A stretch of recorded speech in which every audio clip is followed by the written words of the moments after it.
Салсата е поредната страст на спортното семейство Яна Маринова и Тихомир Винчев.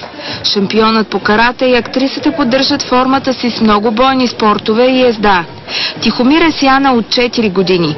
Твърди, че тя има доста общи черти с героинята си от сериала. Тя е също толкова енергична и притежава много силна енергия. Тихомир е търсен каскадьор за чужди продукции. Участва и в Стъклен дом. В първия сезон на сериала той е един от похитителите на Дани Касабов. Айде, изпукай се малко от души Камен.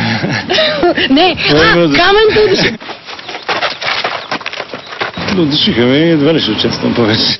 Съпругът на Яна Маринова не пропуска епизод от филма.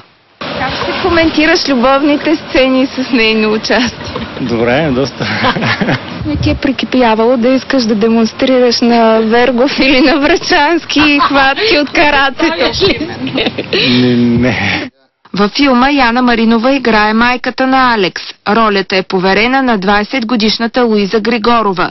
Как второкурсничката от надфис и бивш модел се справя с ролята на Алекс, попитахме истинската й майка Ивет Григорова, една от най-известните дами в родния моден бизнес. След като тя се яви на няколко кастинга и ги спечели за филми, тогава си казах, че може би детето ми наистина е талантливо и че това е неговата съдба и че аз не би трябвало да се бъркам в нейното решение, да я подкрепа. Според Ивет Григорова, дъщеря има общи черти с героинята си. А как приемате връзката и с нейния колега Явор Бахаров като майка? Според мен най-важното за една майка е детето й да бъде щастливо, така че аз естествено, че приемам тази връзка. Оказа се, че дори пред най-близките си актьорите не споделят какво предстои в сериала.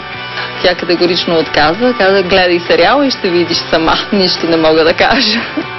За BTV новините, Габриела Наплатанова.